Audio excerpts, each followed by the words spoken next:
Story chuchucões. Storimores. Story mozões. Storimigues. Story angels. Storimummies. Story papis. Chegou a hora do nosso... Mexidão! Oh yeah! No nosso mexidão a gente faz um resumão pra você arrasar na prova, no vestibular e na vida. E o nosso personagem de hoje é bem dramático. Muito controverso. Tenso. Com ele não existe meio termo. Não, e de quem que a gente tá falando? Do papai Getúlio Vargas! Parabéns pro papai! Oi, oi, oi! Parabéns pro papai! E o quê?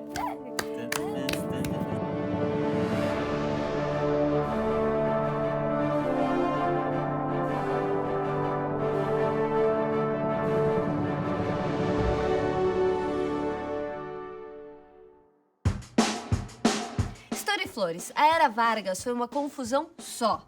O que achar do GV? Como analisar esses 15 anos do Getúlio Vargas como governante? What? Teve ditadura, teve progresso também. Teve industrialização, teve novas constituições, teve direito dos trabalhadores, valorização da cultura nacional. É difícil. Story Flores é isso mesmo. A Era Vargas foi de 1930 a 1945. Só que nem o Vargas cabia na própria Era Vargas. Isso porque, mesmo quando a Era Vargas já tinha acabado, o cara ainda voltou pro poder. Nada tá bom pra ele, já que nos anos 50 o cara volta a ser presidente, só que dessa vez com um final bastante trágico, o seu suicídio. Antes de entrar nesses detalhes todos, vamos entender como é que começou a Era Vargas, Clarinha?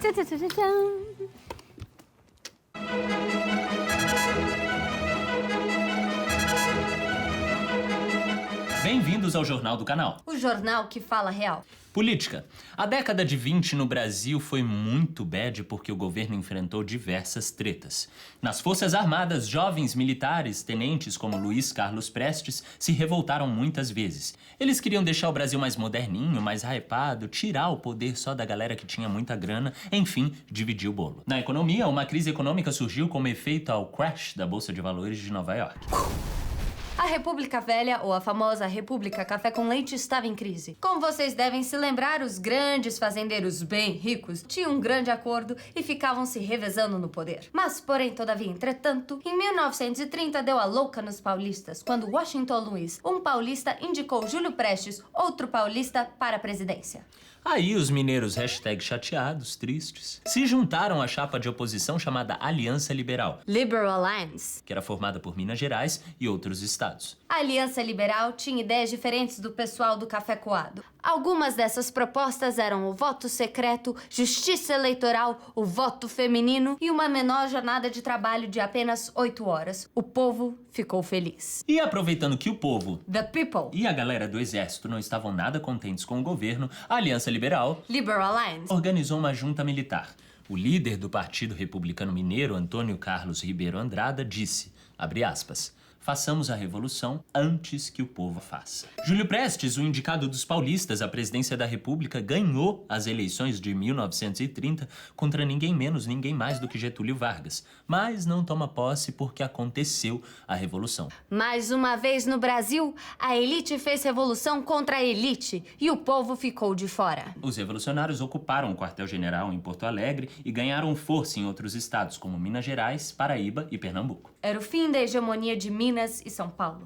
Era o fim do café com leite. É bom lembrar que a Revolução de 30 deu certo, porque contou com o apoio de grande parte dos tenentes revoltosos que havíamos comentado anteriormente. Foram eles que, de fato, marcharam até o Rio de Janeiro e garantiram a posse de Getúlio Vargas. Pois é, galera, em 1930, com um golpe de Estado, o Vargas assume o poder. E assim tem início a Era Vargas. Os primeiros anos do Getúlio no poder são chamados de governo provisório. E para relembrar um pouco esse período, vamos rever a participação da Antonieta de Barros aqui no programa, que foi a primeira deputada negra do país. Para as bandeiras que sempre defendi, há uma mudança importante.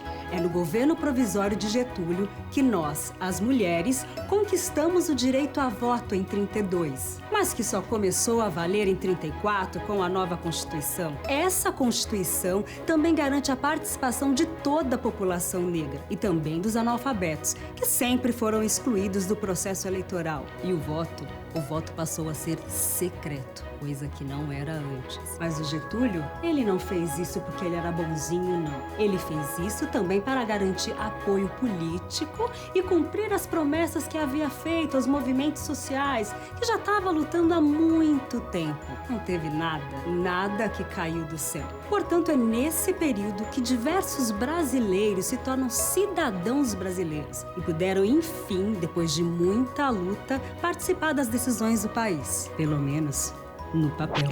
Como vocês podem ver, o GVzinho não tinha nada de bobo, né? E depois do governo provisório, teve início o governo constitucional. Graças à pressão popular e à Revolução Constitucionalista de 1932, o GV cede e cumpre aquilo que ele tinha prometido. E assim, é proclamada uma nova Constituição em 1934. E é por isso que esse período recebe o nome de governo constitucional, um momento de muita polarização ideológica, com conflitos entre os integralistas, que eram mais alinhados com os fascistas, os nazistas, os comunistas e os liberais. Então agora, democracia, nova Constituição, direitos, tudo bacana, muito legal, né? Certo? Errado. Ah. Com o argumento de que havia um plano comunista para dominar o Brasil, o GV dá um golpe de Estado, inaugurando o período do Estado Novo. Calma.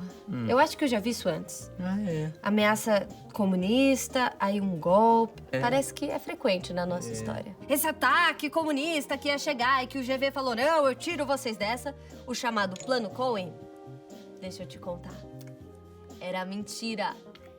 Segredo, hein? E de quebra, o cara ainda promulgou uma nova Constituição chamada de Polaca. Mas ninguém melhor do que o próprio Getúlio Vargas para explicar melhor isso pra gente, né? Oh, yeah!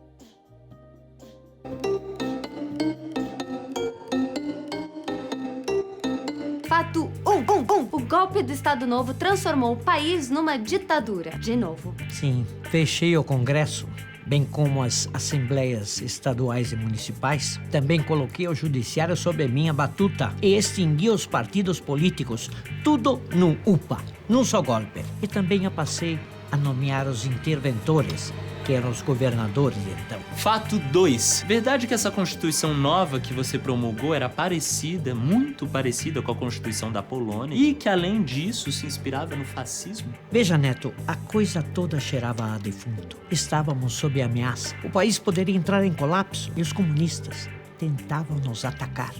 A gente já sabe que o Plano Cohen era uma mentira. Que feio, hein, Getúlio?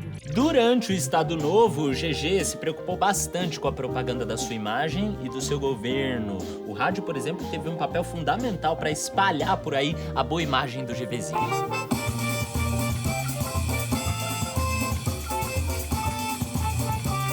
Neto e Clara FM são 15:04. Repita. Neto e Clara FM são 15:04. Repita. Neto e Clara FM são 15:04. Esse é mais um quadro, A Hora da Carmen Miranda, com a participação ilustre, especial e dramática da própria Carmen Miranda e da Clara.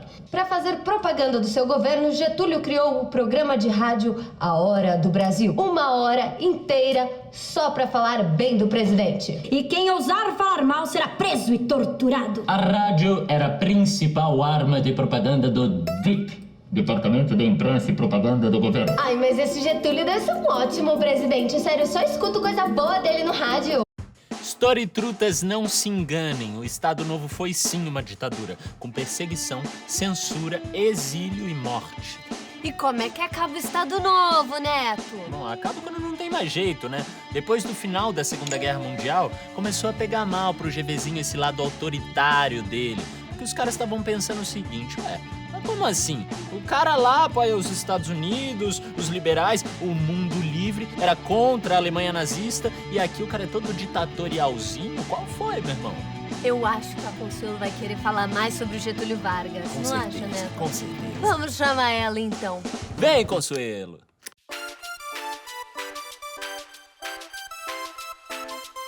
Ô Clarinha, ô Neto e caros história amigos. Hoje nós estamos falando com uma das figuras mais polêmicas da história do Brasil, nosso querido Xexé. A minha questão é a seguinte: como que ele conseguiu fazer tudo o que ele fez? Primeiro, ele ele é o líder que derruba a República do Café com Leite.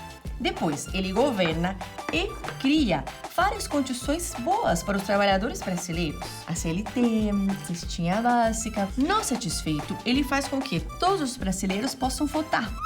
Ele também amplia a rede de educação pública. Além disso, ele transforma a cultura popular brasileira em símbolo do país. Ai, que lindo, como é que faz isso, hein, gente? Mas com o tempo, o Xexé, que parecia ser esse moço bom, começou realmente a mostrar quem ele era. Com tudo isso, o Xexé admirava um ditador fascista, Benito Mussolini, que também era muito amiguinho do Hitler. O Xexé impôs uma ditadura, ele prendeu a oposição e esperou até o último segundo para entrar na Segunda Guerra, assim como os Estados Unidos. Story grátis, story luz. Em 1945, Getúlio foi deposto. E adivinha como? Com um novo golpe de Estado. Mais um? Sim. Ah. A oposição ao GV crescia e o seu ministro de guerra, Góes Monteiro, destituiu Getúlio do governo do país.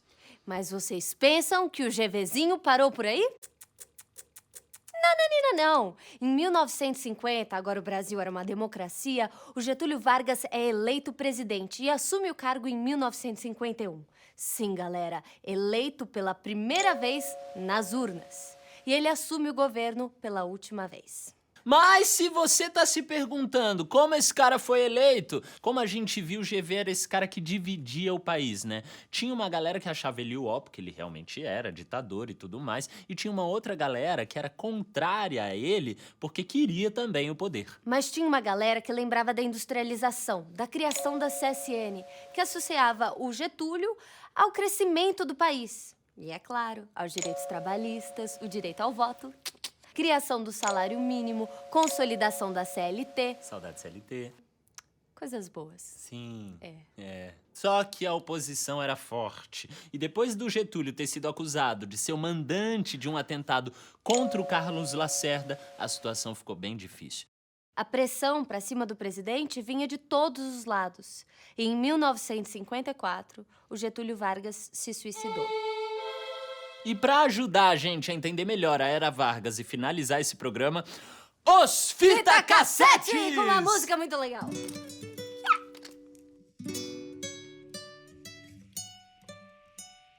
Hi. Oh no, oh no, oh no. Show da história. A Era Vargas é difícil de entender. Esse é o reggae do GV. Se café com leite não dava mais pra beber, foi quando o GV toma o poder. Do sul, ele foi chegando meio na moral. Em 30 não estava mais tão cordial. Perdeu a eleição, mas não fez o carão. Oh yeah, sim, e foi sem o voto da população. Minas, Paraíba, Rio Grande do Sul, que Getúlio Vargas assumiu o poder. Na Revolução de 30, foi para o GV assumir o poder. República Velha ele desfazer, governo provisório começa a valer. Em 34, ele escreve a nova Constituição, aumento dos direitos pra população. Começa o governo constitucional. Sube, mas em 37 GV dá um novo golpe. Começa uma ditadura, um governo linha dura, baby. E vai ter muita censura nesse estado novo. Essa é uma ditadura, um governo linha dura. Getúlio, em 45 ele sai do poder.